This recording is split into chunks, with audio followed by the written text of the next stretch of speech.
Assalamualaikum warahmatullahi wabarakatuh. Kami dari kelompok 2 akan mempresentasikan hasil makalah dari kelompok kami yang berjudul Mekanisme Pasar Islami dengan mata kuliah Pengantar Ekonomi Syariah yang diampu oleh Ibu Sri Rahma ME. Kami dari kelas 3A Ekonomi Syariah, Fakultas Ekonomi dan Bisnis Islam dari Universitas Islam Negeri Sultan Toha Saifuddin Jambi. Baik, materi yang pertama akan dibacakan oleh Rika Afriani, kepadanya kami persilahkan. Baiklah, Assalamualaikum warahmatullahi wabarakatuh. Di sini saya akan menyampaikan materi tentang mekanisme pasar dalam Islam. Dalam konsep ekonomi Islam, penentuan harga dilakukan oleh kekuatan-kekuatan pasar, yaitu kekuatan permintaan dan kekuatan penawaran. Dalam konsep Islam, pertemuan permintaan dengan penawaran tersebut haruslah terjadi secara rela sama rela. Tidak ada pihak yang merasa terpaksa untuk melakukan transaksi pada tingkat harga tersebut. Selanjutnya, ajaran Islam sangat menghargai pasar sebagai wahana transaksi atau perniagaan yang halal, sah atau legal, dan thayyib atau baik, sehingga secara umum merupakan mekanisme alokasi dan distribusi sumber daya ekonomi yang paling ideal. Penghargaan pasar terhadap mekanisme pasar berangkat dari ketentuan Allah sebagai perniagaan harus dilakukan dengan cara yang baik, berdasarkan prinsip saling ridho, terani minkum, sehingga tercipta keadilan. Mekanisme pembentukan harga dalam perspektif Islam didasarkan pada interaksi permintaan dan penawaran. Dengan kata lain, harga ditetapkan oleh mekanisme pasar, ketentuan alami, bahkan oleh pemerintah ataupun golongan tertentu. Selanjutnya, saya akan menyampaikan bagian yang B, yaitu pengaruh mekanisme pasar dalam Islam. Islam mengatur berbagai keberadaan suatu pasar tidak merugikan antara satu dengan yang lainnya. Oleh karena itu, keterlibatan produsen, konsumen, dan permintaan di pasar diperlukan guna menyamakan persepsinya tentang keberadaan satu harga. Bila hal ini tercapai, maka mekanisme pasar yang sesuai dengan syariah Islam akan berdampak bagi kesejahteraan masyarakat. Pengangguran lain mekanisme pasar yang Islam adalah sebagai berikut. Di sini ada poin-poinnya. Yang poin pertama itu adalah harga lebih ditentukan oleh mekanisme pasar. Yang poin kedua yaitu dengan dasar bahwa pasar merupakan representasi masyarakat dalam memenuhi kebutuhannya. Poin yang ketiga yaitu pemerintah bertanggung jawab dalam menindak pelaku pasar yang cenderung merusak. Poin keempat, bila pasar tidak bisa menjamin kestabilan harga dan harga yang terjadi merugikan salah satu pihak dalam pasar tersebut. Mungkin cukup sekian presentasi dari saya. Selanjutnya akan disampaikan oleh saudari kami yaitu Taufik Kurniawan. Materi yang akan saya sampaikan yaitu ciri-ciri penting dalam mekanisme pasar Islami. 1. Penyelesaian masalah ekonomi dalam asasi penggunaan. 2. Dengan berpedoman pada ajaran Islam. 3. Jika perlu, campur tangan negara dianggap sebagai unsur penting yang memperbanyak atau menggantikan mekanisme pasar untuk memastikan agar tujuan ini benar-benar tercapai. Materi selanjutnya yaitu D. Hal-hal yang dilarang dalam mekanisme pasar Islami. 1. Talaki rukban, yaitu mencegah pedagang di luar kota sebelum sampai di pasar sehingga dia tidak tahu harga yang ada di pasar. 2. Mengurangi timbangan. 3. Menyembunyikan cacat barang. 4. Menukar kurma kering dengan kurma basah. 5. Transaksi najasi, yaitu menyuruh orang lain untuk memuji barang jualan kita agar orang lain tertarik. 6. Ihtikar, yaitu menimbun barang lalu menjualnya dengan harga tinggi. 7. Gaban fahisi, yaitu menjual di atas harga pasar. 8. Menukar satu takar kurma kualitas bagus dengan dua takar kurma kualitas sedang. Mungkin hanya itu yang dapat saya sampaikan. Materi selanjutnya akan disampaikan oleh saudari Julia Nuraini.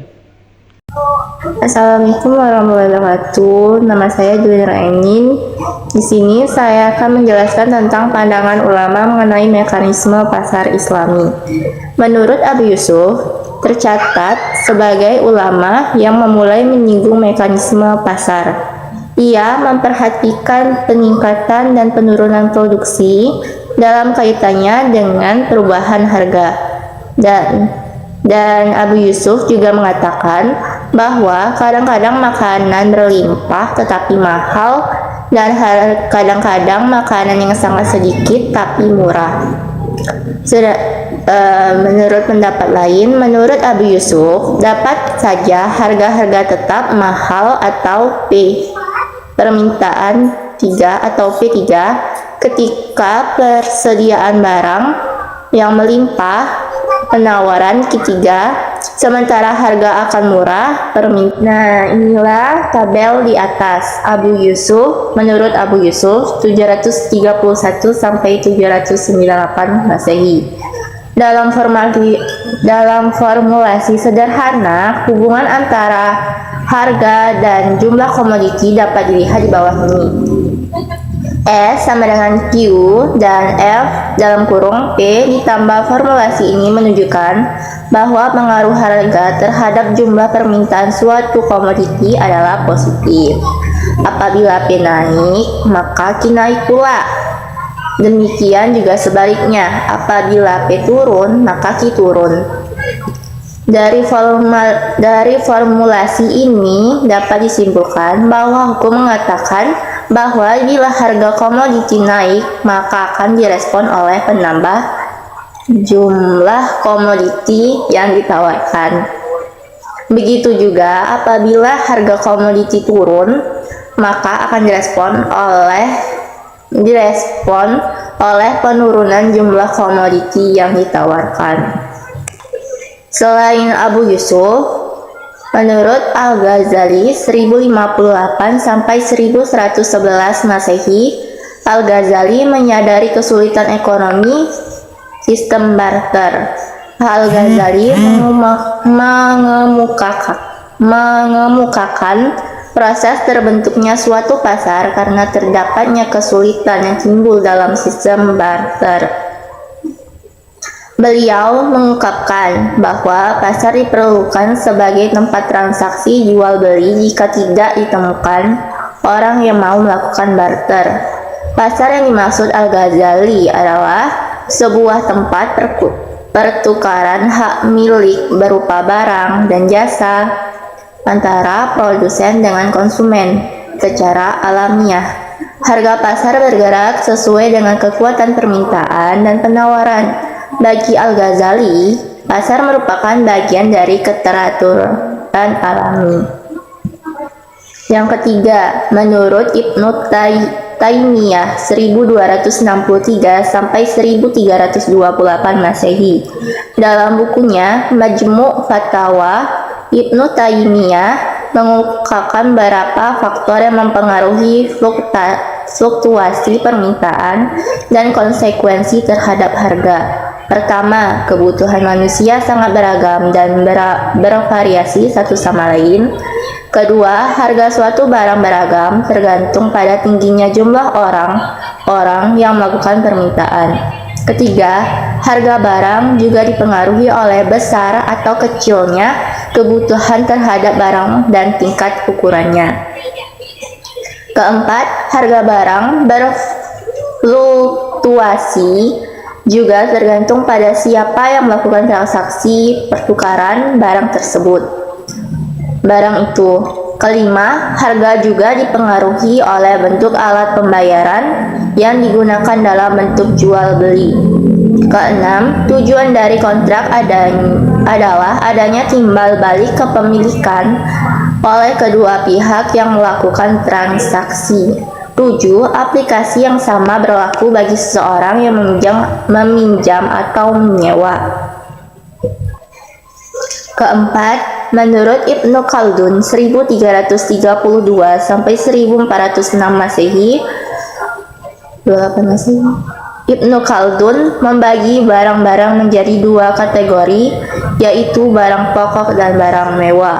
Menurutnya, jika suatu kota berkembang dan jumlah penduduknya semakin banyak, maka harga barang-barang pokok akan semakin menurun, sementara harga barang mewah akan naik.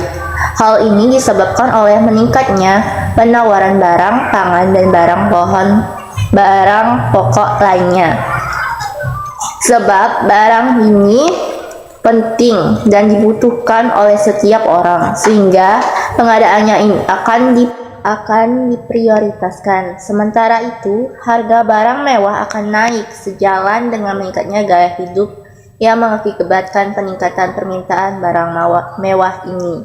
Beberapa faktor menurut Ibnu Khaldun yang dijadikan indikator dalam kegiatan suatu perekonomian di suatu pasar adalah: pertama, kekuatan permintaan dan penawaran; kedua, tinggi rendahnya suatu pajak atau bea cukai; ketiga, biaya produksi; keempat, perilaku penimbun atau monopoli. Selanjutnya, mengenai intervensi pasar dalam Islam. Dalam konsep ekonomi Islam, cara pengendalian harga ditentukan oleh penyebabnya. Bila penyebabnya adalah perubahan pada genuine demand dan genuine supply, maka mekanisme pengendalian dilakukan melalui market intervention. Sedangkan penyebabnya adalah distorsi terhadap genuine demand dan genuine supply, maka mekanisme pengendalian dilakukan melalui penghilangan distorsi, termasuk penentuan price intervention untuk mengembalikan harga pada keadaan sebelum distorsi. Market intervention menjadi sangat penting dalam menjamin pengadaan barang kebutuhan pokok. Dalam keadaan kekurangan barang kebutuhan pokok, pemerintah dapat memaksa pedagang yang menahan barangnya untuk menjual barangnya ke pasar. Bila daya beli masyarakat lemah, pemerintah pun dapat membeli barang kebutuhan pokok tersebut dengan uang dari Baitul Mal untuk selanjutnya menjual dengan tangguh bayar, seperti yang telah dilakukan oleh Umar radhiyallahu anhu. Bila harta yang ada di Baitul Mal tidak mencukupi, pemerintah dapat meminta si kaya untuk menambah kontribusinya. Baiklah, materi selanjutnya tentang intervensi harga dalam Islam akan dibacakan oleh Sri Mulyani. Saya di sini akan melanjutkan materi dari Julia yang G, intervensi harga dalam Islam. Dalam ekonomi konvensional, praktik monopoli biasanya dikecam sebagai bentuk persaingan yang tidak sehat di Amerika Serikat. Misalnya, sejak 1890-an telah diberikan Sarman ACT yang menyatakan setiap usaha monopoli atau usaha mengontrol perdagangan adalah ilegal. Kemudian diikuti oleh Federal Trade Commission ACC dan Clayton ACT 1914, Robinson Patman ACT 1936, Clare California 1950, Harcourt Journal 1976, dan seterusnya. Meskipun demikian, TOS tetap memberikan pengecualian untuk beberapa jenis industri seperti pertanian dan perikanan. Serikat Buruh, Asosiasi Ekspor Radio dan Televisi, Transportasi, Lembaga Keuangan, dan bersebal sikap mendua ini tidak aneh karena dalam teori ekonomi konvensional juga dikenal monopolis yang dibenarkan, misalnya natural monopoli seperti PLTA yang memerlukan investasi sangat besar. Karena itu, sektor ini perlu dilindungi dari masuknya pesaing baru. Dalam ekonomi Islam tidak dikenal sikap mendua itu. Siapapun boleh berbisnis tanpa peduli apakah dia satu-satunya penjual monopoli atau penjual lain. Jadi, monopoli sah-sah saja, namun siapapun dia tidak boleh melakukan ikhtiyar, yaitu mengambil keuangan di atas keuntungan normal dengan cara menjual lebih sedikit barang untuk harga yang lebih tinggi, atau istilah ekonomi monopoli rate ialah indahnya Islam. Monopoli boleh, monopolis rate tidak boleh. Bersumber dari Said bin al-Musyab dari Ma'mar bin Abdullah al-Adawi bahwa Rasulullah SAW bersabda, tidaklah orang melakukan ikhtiar itu kecuali berdosa. Hadis riwayat Muslim, Ahmad, Abu Daud. Jelaskan Islam menghargai hak penjual dan pembeli untuk menentukan harga sekaligus melindungi hak keduanya. G. Investasi harga dalam Islam. Kebolehan price intervention antara lain kecuali karena 1. Price intervention menyangkut kepentingan masyarakat, yaitu melindungi penjual dalam hal profit margin sekaligus melindungi pembeli dalam hal purchasing power. 2. Bila tidak dilakukan price intervention, maka penjual dapat menaikkan harga dengan cara ikhtiar atau gaban fahish. Dalam hal ini penjual menzalimi si pembeli. 3. Pembeli biasanya mewakili masyarakat yang lebih luas, sedangkan penjual mewakili kelompok masyarakat yang lebih kecil. Kecuali price intervention berarti pula melindungi kepentingan masyarakat yang lebih luas. H. Ibnu Taimiyah Price. Bagi Ibnu Taimiyah, price intervention dapat dibedakan menjadi 2. 1. Price intervention yang zalim. Suatu intervensi harga dianggap zalim bila harga atas scaling price ditetapkan di bawah harga equilibrium yang terjadi melalui mekanisme pasar, yaitu atas dasar rela sama rela secara paralel. Dapat pula dikatakan bila floor price ditetapkan di atas competitive equilibrium price adalah zalim. 2. Price intervention yang adil. Suatu investasi harga dianggap adil bila tidak menimbulkan aniaya terhadap penjual maupun pembeli. Ibnu Taimiyah menjelaskan 3 keadaan di mana price intervention harus dilakukan. 1. Produsen tidak mau menjual barangnya kecuali pada harga yang lebih tinggi daripada regular market price, padahal konsumen membutuhkan barang tersebut. Dalam keadaan ini, pemerintah dapat memaksa dengan investigasi atas denda, suplai, biaya produksi, dan lainnya. Pemerintah harus mendorong penjual dan pembeli untuk menentukan harga selanjutnya. Pemerintah menentukan harga tersebut sebagai harga yang berlaku. Baik, kesimpulannya, mekanisme pasar Islami di mana keadilan, transparansi, dan kejujuran merupakan nilai inti. Islam mengizinkan monopoli selama tidak ada eksploitasi. Pasar Islami juga menghargai aspek non-materi seperti barokah Allah. Pelaku pasar harus mencari ridha Allah dan kemaslahatan bersama. Intervensi pasar dalam Islam diperbolehkan untuk menjaga keadilan, menghindari ihtikar, dan melindungi kepentingan masyarakat. Beberapa ulama seperti Abu Yusuf Al-Ghazali, Ibnu Taimiyah, dan Ibnu Khaldun memberikan pandangan dan pemahaman mengenai mekanisme pasar Islami. Intervensi harga dapat dilakukan jika terdapat distorsi terhadap penawaran dan permintaan yang sebenarnya. Islam mengizinkan monopoli tetapi menolak praktik ihtikar dan keuntungan berlebihan. Harga pasar Islami dipengaruhi oleh faktor-faktor seperti kekuatan permintaan, penawaran, pajak, biaya produksi, dan perilaku penimbunan. Intervensi pasar dalam Islam bertujuan untuk melindungi kepentingan masyarakat, menghindari praktik yang merugikan, serta menegakkan nilai-nilai Islami dalam aktivitas ekonomi. Baik, itulah pemaparan materi dari kelompok kami. Semoga ilmu yang telah kami berikan bermanfaat. Kami akhiri, wabillahi taufiq wal hidayah. Wassalamualaikum warahmatullahi wabarakatuh.